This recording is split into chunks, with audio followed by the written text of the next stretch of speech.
work applying key concepts of critical thinking. So we will start here just in a second. Give me another minute to let people get settled, and we'll be right there.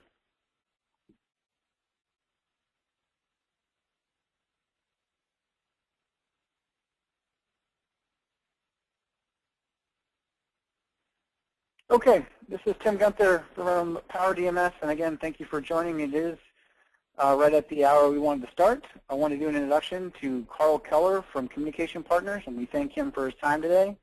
This is a listen-only webinar. We are recording the webinar, so it will be recorded and sent out on our website for future reference. And at no further ado, I want to present Karl Keller from Communications Partners.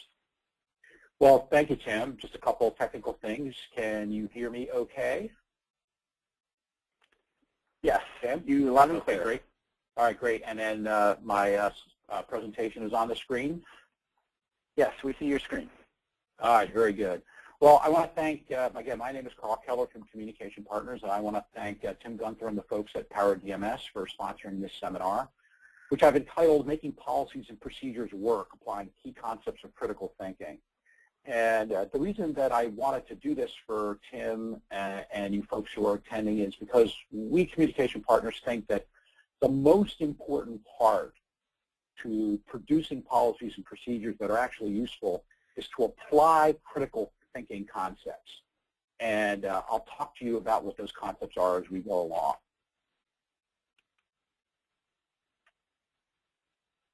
So here's our agenda, what we want to cover today. I want to give you a little bit of information about Communication Partners, and then why policies and procedures in general. And then I want to talk about the three main critical thinking components. One, the conceptual framework that we think is the most valuable framework to use when you're thinking about policies and procedures.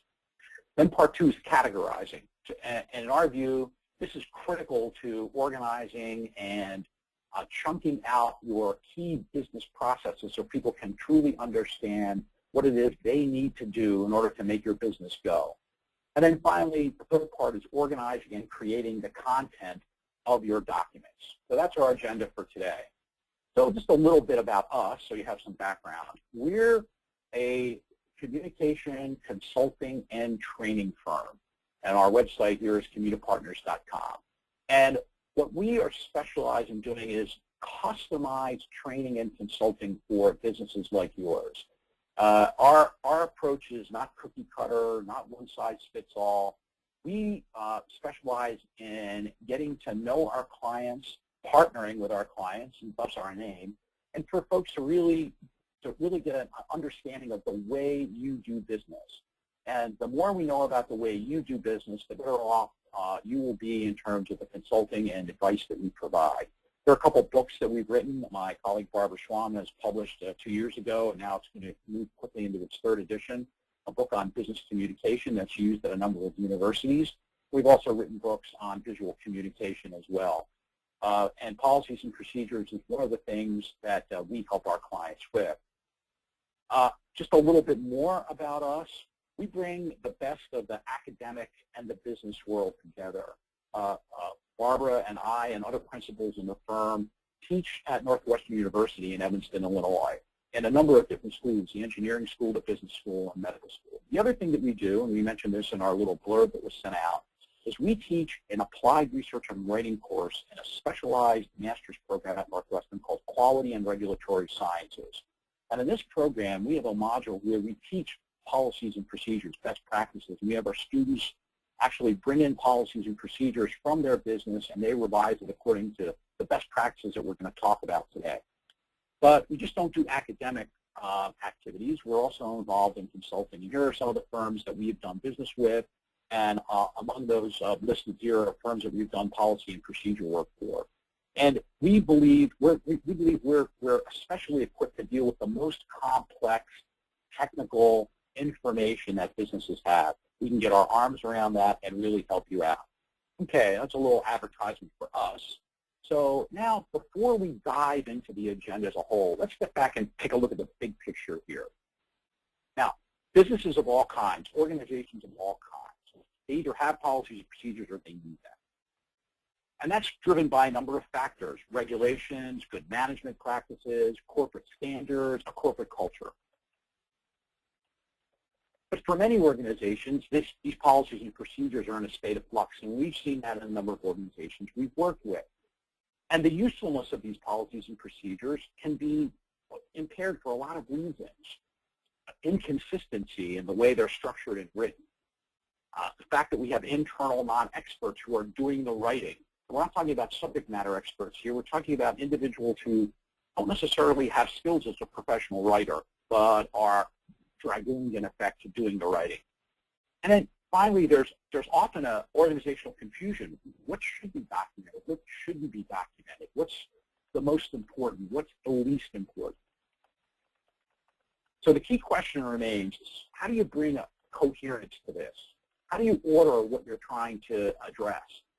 And the most important thing is usefulness, because at the end of the day, your policies and procedure documents are going to be used by people.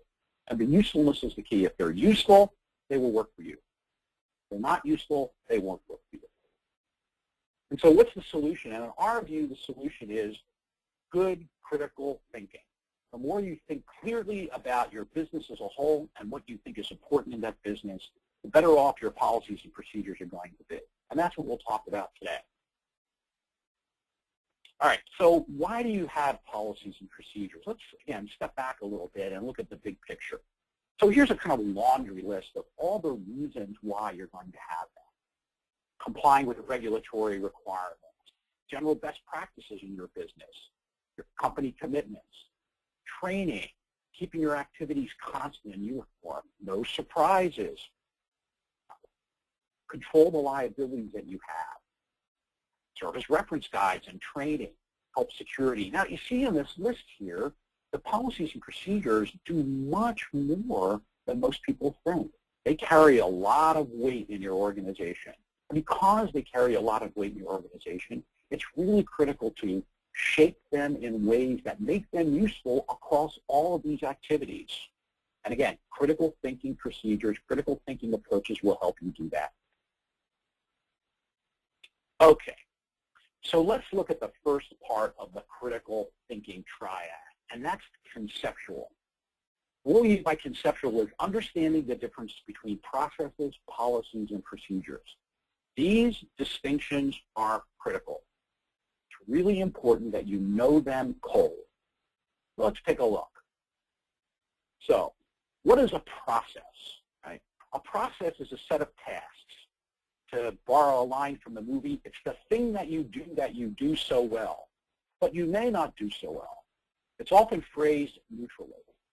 So it's the tasks of your business. And if you understand the tasks in the business, you understand what the outcome of your business is going to be. Right? And processes can occur at the highest levels of the organization and at the smallest levels of the organization. So here's some examples. You're manufacturing drugs, you're running a research lab, you're delivering an audit, you're running an accounting operation, you're running a hospital lab. Whatever it happens you happen to do, those are your processes. And they are neutral. Next, policy. Now your policy is a set of requirements. The things that you must do, there's no wiggle room. You have to do them. It's required. And when you define what your policies are, everyone knows what must be done. So, for example, you must follow Code of Federal Regulation rules, or properly store your samples, or you must have annual audits, or whatever you must do in order to run your processes appropriately. And last are procedures. And what are procedures? They're the how-to. They're the series of steps that you need to follow to execute your processes or implement a policy. So when you document your procedures, everyone knows what they must do. Because some examples are to follow CFR rules, to properly store reagents, to execute annual audits, and then it's framed in the imperative. You do, you identify, you act.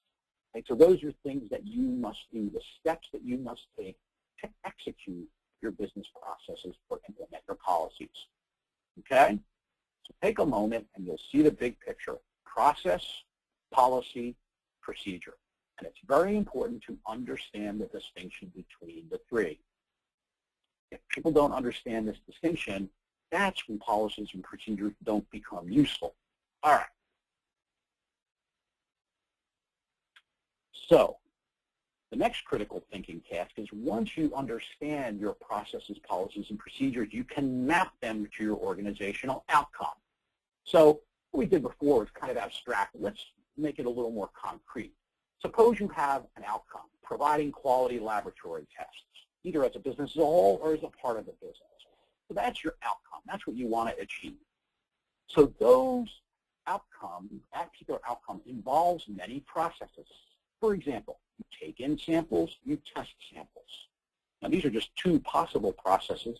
Imagine your business for a second and the outcomes that you want and all the processes that are associated with your business. And there may be a myriad of processes associated with it, okay? So those are your processes that you need to do to achieve outcomes. And what you want those processes to be, and we'll talk about them in a second in this way, is MISI, that is mutually exclusive, collectively exhaustive. So there are your processes, two examples of your processes for this particular business or process within a business. Next, you have your policies when you execute the process. So, for example, you must log all samples received. You must store samples in approved containers. That's part of the big process of taking in samples. These are policies associated with that process. So in testing samples, one of your policies might be all tests must use sufficient sample amounts to ensure the tests are accurate. So you must attach policies to processes. That's the second piece. And the third piece is the procedure. And these are the steps to implement a policy or to execute a process. So to test sample A, step 1, step 2, step 3, whatever the steps happen to be in those procedures. So this is a critical diagram for you to think about as you're organizing your policies and procedures, separating out your processes from your policies from your procedures. So I think now, Tim, it's time for poll question number 1. Okay, great. We just put a poll up there. If you can actually look at your screen and answer the poll, what you see fit, and we'll hold this open just for a few seconds here. So if you can go through, we'll give just a little bit here. We're at 21%. As soon as we get to about 70, we're almost there.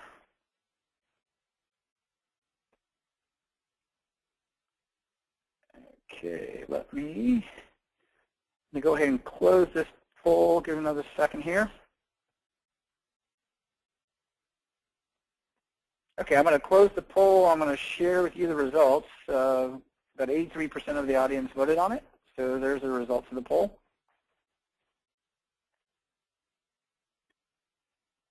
Okay, Tim, it's Carl. I can't see it. How would I see it? Hold on. You should be able to see it. It should be on your screen of viewing the poll. I'll give you the results. 50% had said sometimes, 43% said consistently, and about 7% said never. To the organization applies distinctions between policies and procedures. Okay, great. So that's really an interesting poll. It's actually heartening to see a large majority of people thinking in these terms. Because to me it's critical in order to do that. For those of you who are not thinking about that, I would urge you to go back and take a look at your overall set of documents and where are your processes and policies and procedures located. Can you find them and segregate them out in the documents that you're looking at?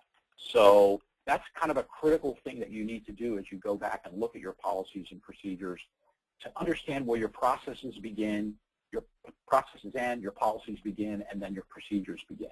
So it's heartening to see half, but it's not surprising that we have quite a few who haven't really thought in these terms, because these terms are in fact critical. Okay. All right. Should I proceed here, Tim? Yep. Go to the next screen. Oh, okay, fantastic. Okay. So now first we talked about the differences between processes, policies, and procedures. Now we're going to talk about language. And if you're going to write policies and procedures, you really need to think about the language that you're using. It's critical to organizing your policies and procedures. So policies procedures, and processes have their specific language. Okay? So let's take a look at our diagram again. So our outcome is providing quality laboratory tests. Our processes to achieve the outcome are ing words. So they're always framed in ing words. Taking in samples, testing samples, storing samples, reporting results, documenting results, calibrating the equipment in the lab. So whatever the particular process is always should use an ing, that gerund, as they say in English, that form of the verb. So that's your process language. Policy language, always framed in must. Okay? Now, often people use the word shall. That is an okay word, but must is better. Must is totally unambiguous.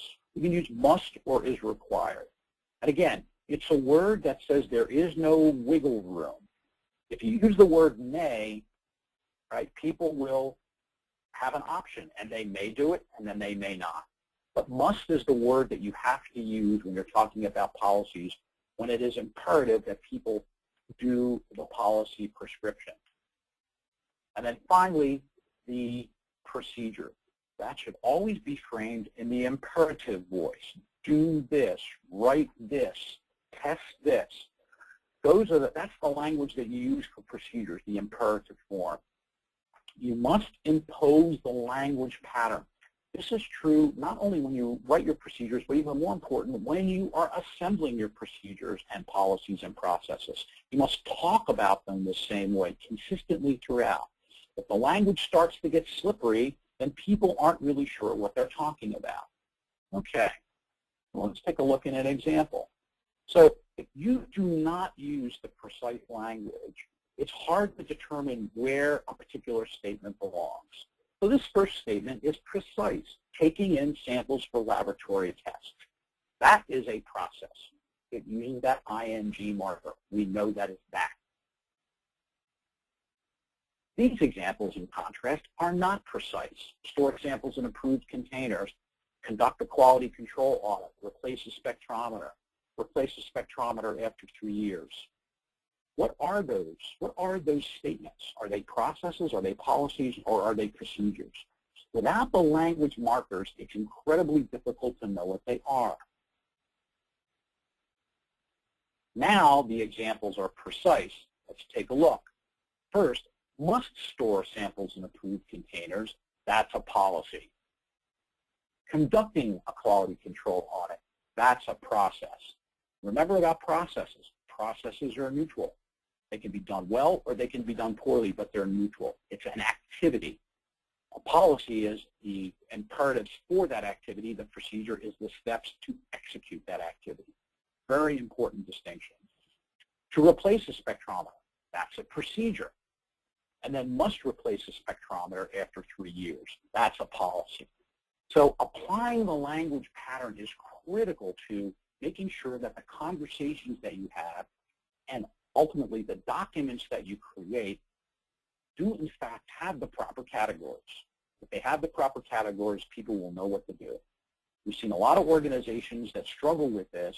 Once they master this, the world is open up to them and they can actually see what their processes are, what their policies are, and what their procedures are. Okay, so Tim, I think it's now time for poll question number 2. Okay, poll question number 2. Our organization uses correct language in processes by using the ing, policies by using the must, procedures by using the imperative do. Please select if you do that or not.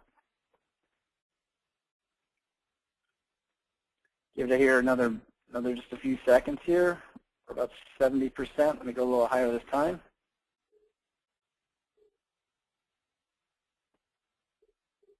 Okay, we're about almost at 90%, so I'm going to go ahead and close the poll and show you the results. So let me share the results. So we had 31% consistently, 61% sometimes, and 8% said never. All right. Well, that's an interesting result. Because I think that people, when they look at their standards documents, their policies and procedures. They are inconsistent. We've seen this over and over again. They're inconsistent in applying this language. And it's really important that you are methodical in doing so. The more methodical you are, the more consistent you are, the more you make that a fundamental principle of the policies and procedures you write, the better off you're going to be, and the more useful the documents are going to be for your organization. So I would urge those of you who see that inconsistency, go back and take a look at your documents. Where do you have your policy language unclear? Where do you have your procedure language unclear? Where do you have your process language unclear? Now that you're sensitized to this, you'll be able to quickly see where the inconsistencies are, and you'll be able to correct them on your own. Okay. Great. So you can go to the next slide. Okay. So our second critical thinking technique is categorizing. And what do we mean by that? We mean this: taking a mass of words, undifferentiated masses of words, chunking them into appropriate categories and component parts. Well, let's take a look. All policies and procedures should have a document hierarchy. And here are the components of the document hierarchy: a purpose. So that's why you have this document, why you have this policy, why do you have this procedure, what is its purpose? When you establish the purpose, everyone knows why it's there. Next, the requirements. And this, in a policy document, tends to be the bulk of the document. So this is what must be done. Again, prompted by those regulatory requirements, your business best practices, corporate standards, your corporate culture. So you define your policies, everybody knows what they must do. And also by inference, what they don't necessarily have to do. And part of thinking about your policies and procedures is knowing what it is that people must do without any wiggle room. Then your procedure is a series of steps. So when you document your procedure as a series of steps, as a method to execute a task or a policy, people will know exactly what to do in the order that they need to do that. So those are the fundamentally required components of the document hierarchy.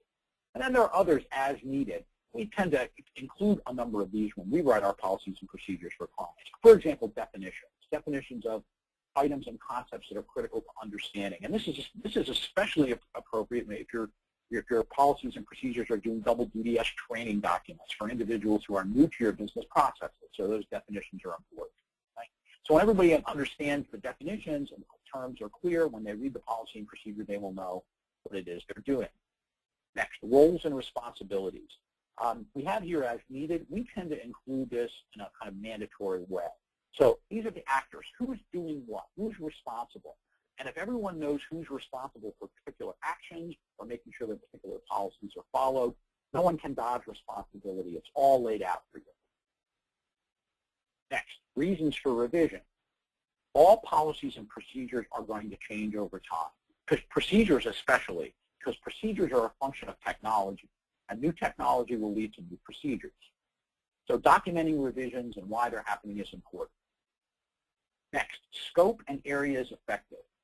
This is often a tricky one because people seem to think, well, policies and procedures, they may affect this area and they indirectly affect that area. It's important to look at those areas and only point out the areas that are directly affected by the policy and procedure. Then finally, materials required, like essential items that you need, equipment, whatever it has to happen to need in order to execute your policy or procedure. And again, this is just an overview. There are many other kinds of component parts that you can use in your document hierarchy. All right. So note that in some organizations, policies and procedures are placed in separate documents. So you have your policies. Note, very important. Policies may not necessarily have procedures required. They can be independent of procedures. In fact, they can be so straightforward that they don't need any procedure. Then your procedures.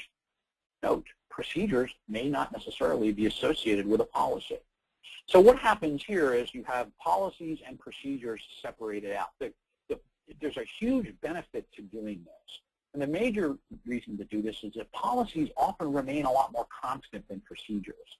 So if you have a policy that's associated with a procedure, or a procedure that's associated with multiple policies, that's more likely to change than the policy. Now, here's your classic example.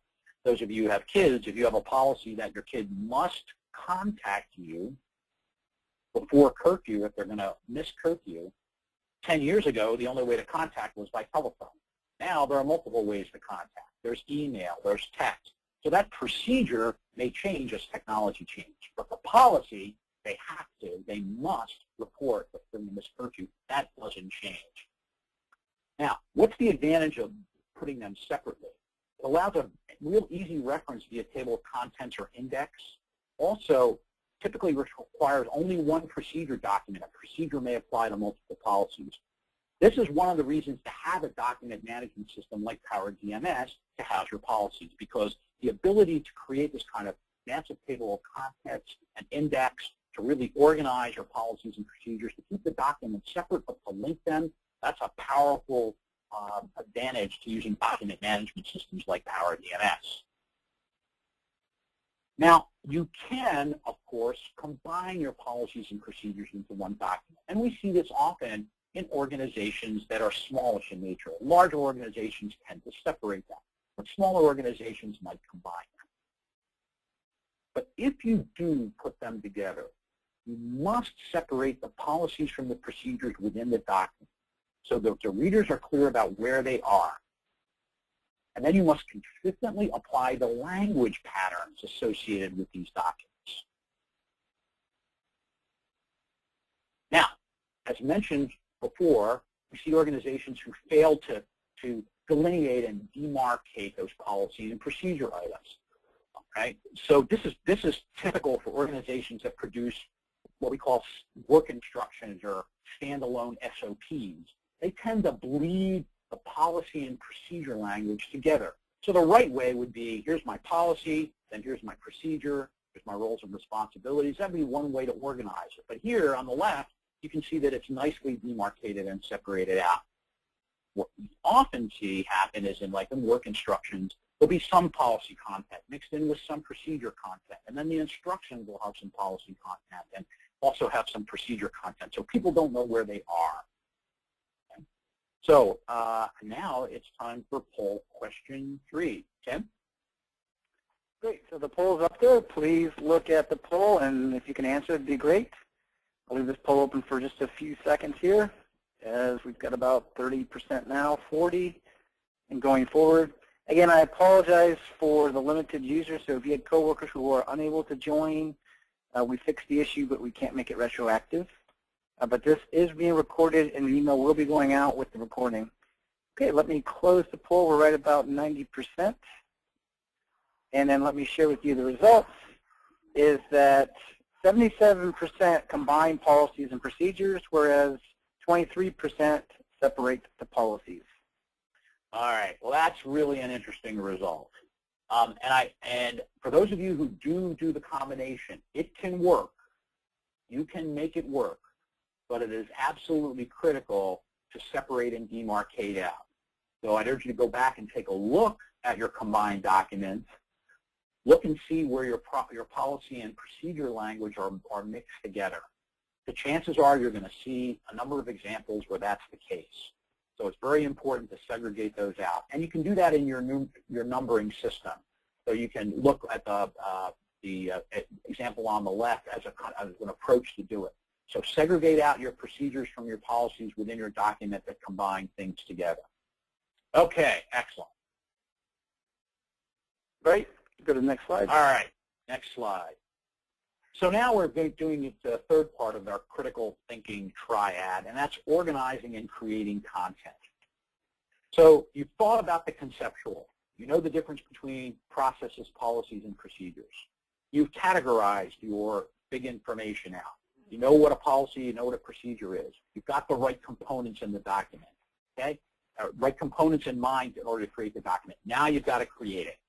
So the first sort of sub-principle here is using principles of structured writing.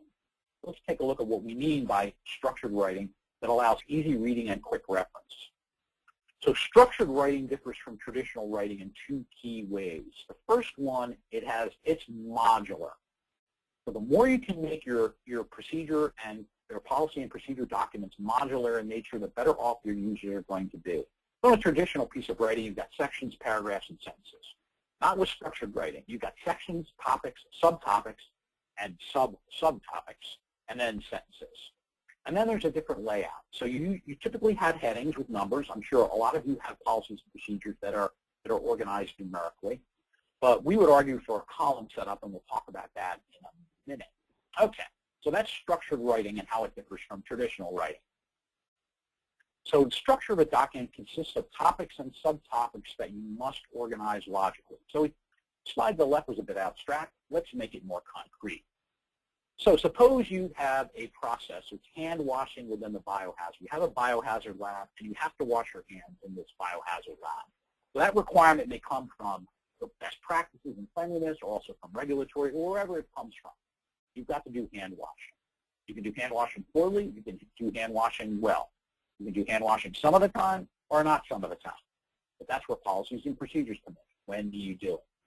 So your topics in your document might be the purpose, the definitions, your policy requirements, and your procedure, which may be a separate document or included in this document. Okay? So that's your topic. Those are big topics, right? Huge topics. They're too big. You need to chunk them down and categorize them logically. Okay? So here are two subtopics for your policy requirements. So I want you to step back and imagine there might be dozens of subtopics. Okay? So here are two in this case that you must wash with antibacterial soap, and you must wash in the following circumstances. Oh, what are those circumstances? Well, that gets us to the next level. So before I do that, keep in mind that your requirements are grouped together into these subtopics. In this instance, you may have some additional subtopics under definitions, under purpose, under procedure. If the purposes are illustration, we'll just talk about the policy requirements. Oh, look at all the subtopics that we have for washing in a biohazard lab, before entering the lab. And again, we're using that process word here, that ing, before executing tests, after handling equipment, before exiting lab. So those are your subtopics. So the more you're able to completely segregate out and categorize the various subtopics and subtopics, the better off you're going to be, the clearer it's going to be to individuals about the usefulness of your particular policy or procedure. And then we have your procedure, and there it is. These are the steps that you need to do in order to wash your hands appropriately. Okay? So your mantra is to categorize and chunk out your various subtopics and subtopics. And notice how each level below sums up to the next level. Okay? And so the more you're able to understand your processes, because buried in here are your processes, the more you're able to understand your processes and separate them out in a logical fashion, which is where critical thinking comes in, the more you're able to define your requirements in such a way that people understand it and the document becomes useful. So your argument is, your mantra here is to categorize and chunk. The topics and the low levels must be mutually exclusive, collectively exhaustive. And that's from the consulting world. And McKinsey is the inventor of this particular expression. So you have, each of them has to be mutually exclusive and collectively exhaustive. If, for example, our subtopics bleed into one another, people will be confused. They need to be separated out. Okay? All right. Take a moment and look at that. There's a lot going on in that slide, but it's really important. Other thing to keep in mind is when you plot out your policies and procedures, this kind of organizational chart mapping is the way you should go. Get on a whiteboard, lay it out this way. It's much more valuable for people to see the big picture of what they're doing rather than make a set of bullet points. Okay.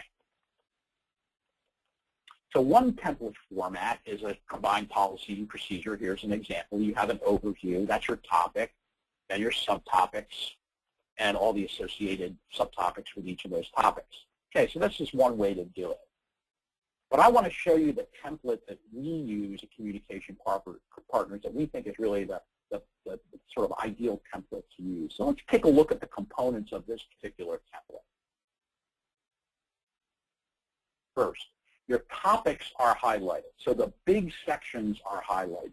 You can easily see them. You can easily review them. Next, your subtopics are signaled in the overview, and the signaling matches the rest of the document. So in this case, we have establishing A, requesting A, whatever it happens to be, and then each of those requirements are their own subtopics. And they're signaled, and then you follow through on those. Next, the process language is applied consistently throughout. So think back about our language patterns, our use of the ing word. That is applied consistently across the document. So everyone knows that in the subtopics and the sub-subtopics, we're dealing with processes and associated policy language with each of those processes. And then finally, second to last, I should say, the policy language is applied consistently, right? So must record, must be documented. The last piece, what we call the reference section. And those references are aligned with whatever particular process is involved in your business. And this is really critical to see this across this tabular format. And again, this is another terrific reason why to use a document management system like Power DMS, because you can build in hyperlinks in your references, and you can go to other places in the document and in your document store to look at a particular procedure, to look at a particular regulatory requirement, whatever it happens to be. So that kind of dynamic linking is really valuable when people call up these policies and procedures and able to sort of look at the references right away. Okay, so that's our template. We've used this template with a number of our clients, and it's been very successful. Okay, so that's the principles of structured writing. Now let's look at effective writing techniques. So I'm going to walk through a series of writing tips. If you notice, we've gone from the big picture, now we're down to the more granular. We went from the conceptual, went from general categorizing and mapping, now the document itself, how you take the map that you've produced, drop it into the template, and now we're going to look at the actual writing and principles associated with writing the text of your documents. Okay. Tip number one. When you're listing policy requirements, again, the verb form must is required or may if it's optional. Right? So you must use the word must if it's a requirement. Supplier selection must include the following. Excuse me. Laboratory personnel are required to wear latex gloves. The may is used for conditional. The supplier may provide a sample of purchased material. Right? The manufacturer may supply a notarized certificate as evidence that this material conforms to established specs. So those are options. If people understand that those are options, they'll treat them as options. If they understand that they're requirements, they will treat them as requirements. Very important. Avoid using those verbs will, should, or can. Bad words. These words create ambiguity. The word must is completely unambiguous. Everyone will know what that means. The word may is also completely unambiguous. They will know what that means. So you must be consistent in applying that language to your policy requirements. Okay, so that's the first tip. The second tip, lists. Make lists more concise. Put the must and is required or may in an introductory statement. So for example, if there are a whole range of things that laboratory personnel must do when receiving shipments, make a list. They must confirm that the material was received from the approved supplier. They must match the quantity received with a bill of lading. They must enter information about the shipment into the company's computer system. They must store all containers in supply room with the label face out. Okay? Those are all policy prescriptions that your people must do. So better to put those things that are aligned, say, with a bigger topic like receiving shipments into a list in an introductory statement so they can see that easily. Individual statements by themselves are much harder to read. Creating these kinds of lists is a much more valuable way to communicate what you need to. All right, next, active voice. I'm sure many of you have gone to school and you've heard your teachers say active voice is preferable than passive voice, and they were right, it is. So use active voice. It often indicates who's doing what. A passive voice indicates what's being done.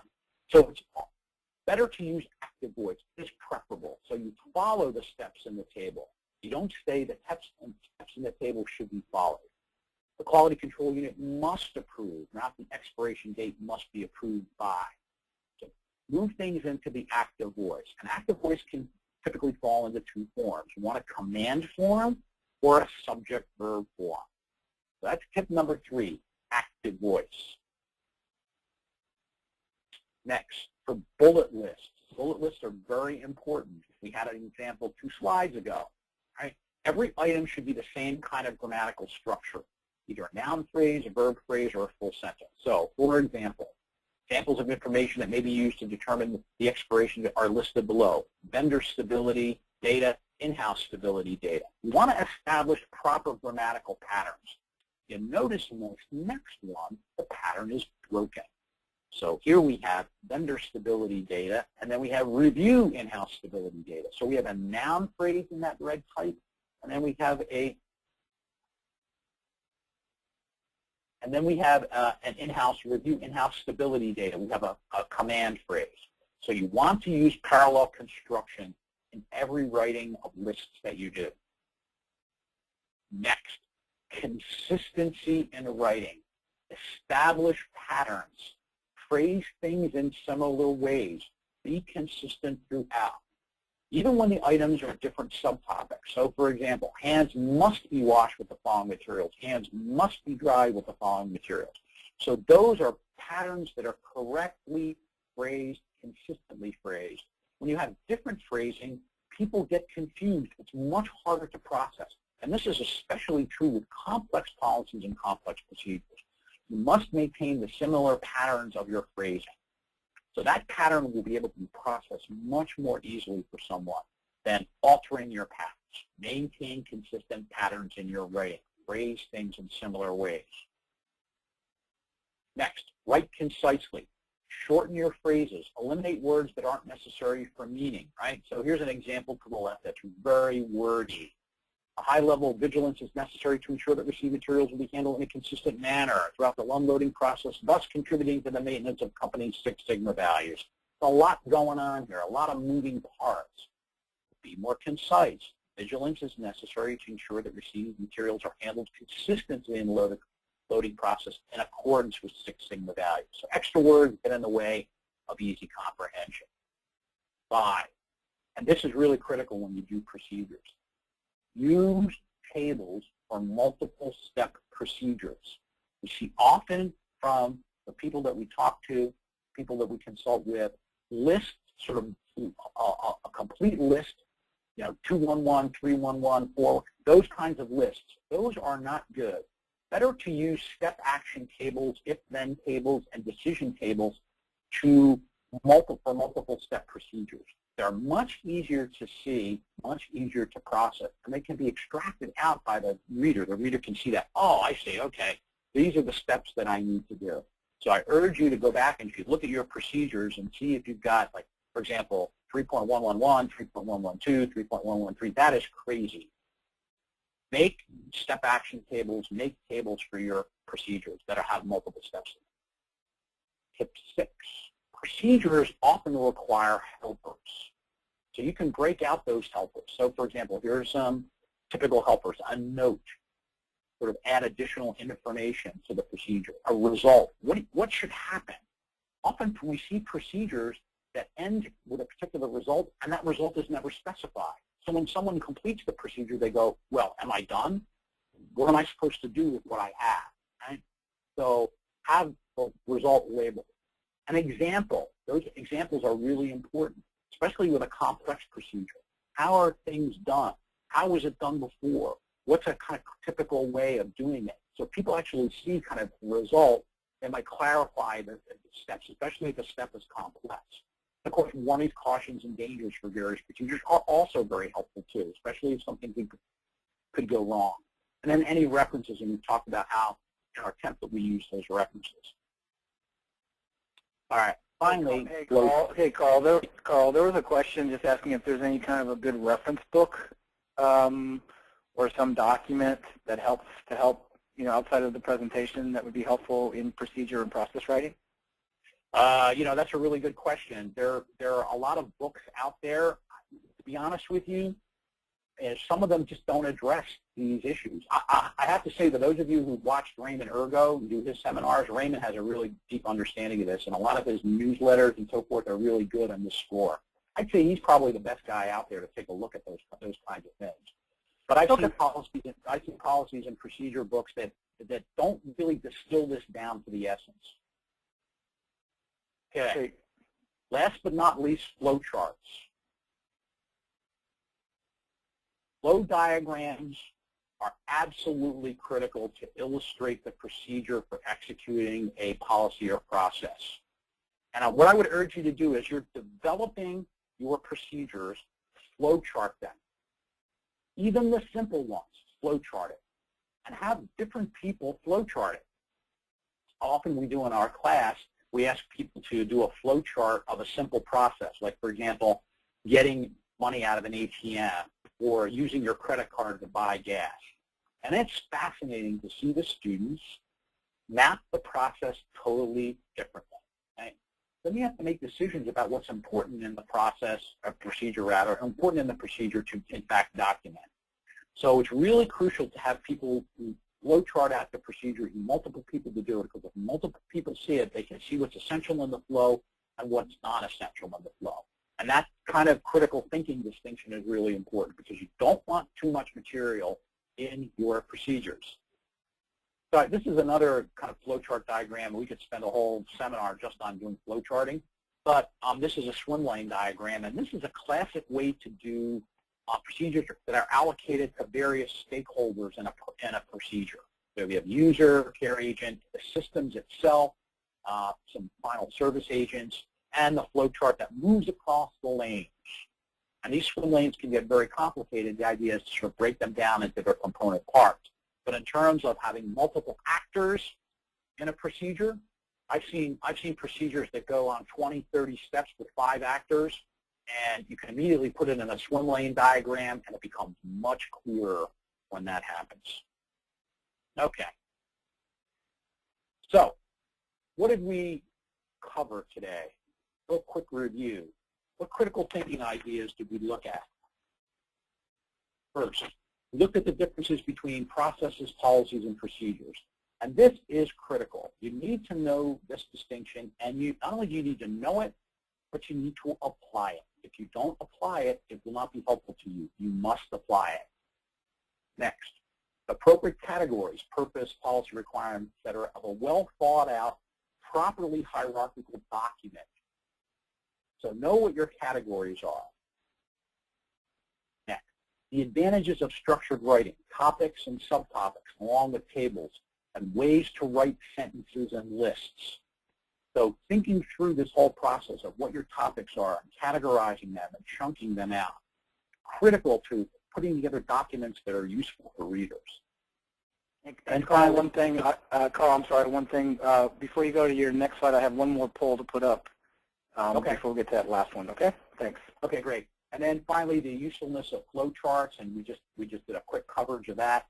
But the main purpose of doing flow charts, in addition to illustrating visually your procedures, is to get organizational consensus about what's in the procedure. So people can agree that this is the procedure that needs to be done and the steps need to be done. And that's really the benefit of flow charts. So what we've covered so far, given some concrete examples, is really pretty conceptual. What really counts is the execution and creating and revising your policies and the accompanying procedures. And that requires hard work, hard thinking. But the more hard work and hard thinking you do, using this framework up front, the more useful your policies and procedures are going to be. Okay, Tim? Great. I'm going to put another poll up just from a standpoint of questions, and just to see, give me 1 second here. And I just launched the poll as we look at webinars for future, is get your response to what type of webinars you'd like to see from an education standpoint. Be grateful if you can just look through this, and you can check multiple if you'd like. And I'll give it a few seconds here, and then we'll go to one more slide. This is really helpful for us to understand what kind of education content we can give to you guys as participants in our webinars as we build an educational database of policy and procedure management. And then Carl, if you can't see the screen, just say what type of educational webinar would you like to see in the future? Live policy reviews with content provided by participants, creating a policy from scratch like social networking, why accreditation is important, or if they just email me their ideas. So I'm going to go ahead and close the poll and share. Looks like a lot of it has to do with working with live documents and potentially pulling up users' policies to help them through a webinar, so I kind of go through the process, which is great. Yeah, Tim, I would love to. I would love to have individuals submit some policy and procedure documents, and then in advance, and we can kind of go through them on the fly and do some befores and afters. That would be great. No, I think we may end up. That may be. Looks like I got about 78% creating from scratch, or 52% from a live policy review. That sounds like a good idea for a webinar. Love to do that. Love to do that. Let's go to the last slide. Okay. So here's the offer to all your participants out there. So for the first 10 webinar participants who email me at the following address, carl@communipartners.com.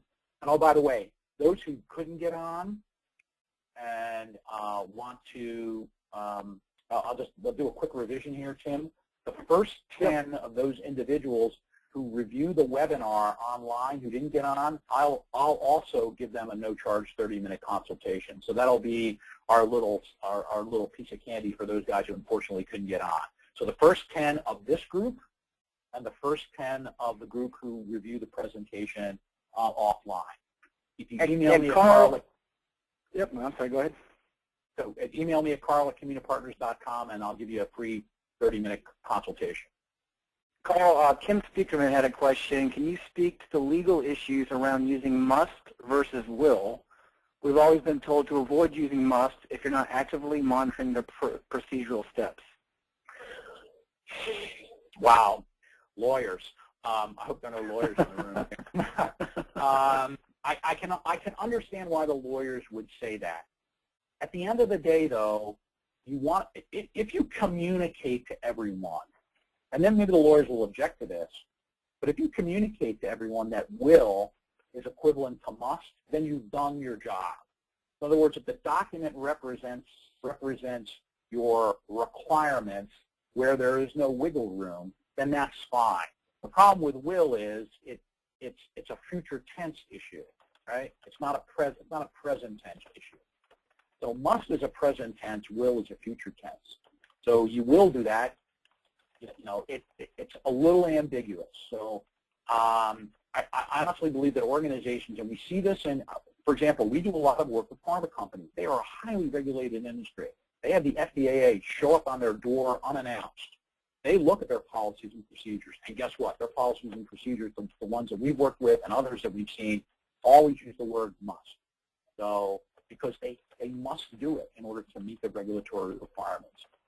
So there you go. So I would argue for must, but as long as everyone understands that policy prescriptions, policy requirements are no wiggle room, then that's okay. You might consider substituting the phrase is required instead of will. Well, great, Carl. Well, first of all, I want to thank you again for your time today. I did not realize there'd be so much interest in policy and procedures, but it's definitely an issue that needs to be addressed. I do have on this, our next webinar is Tuesday, September 18th. That will be coming out in an email that you can register for. We will have fixed the issue with the 100 users. We had over 455 people registered for this event, so unfortunately we had an issue come up right before the webinar that's been resolved already. And again, I appreciate your time, Carl, and I appreciate all the participants involved. My contact information is at the bottom. If you'd like to email me any content or anything you'd like to get discussed, I'd be happy to review it and see about building it into our program. Thanks again. Thanks a lot.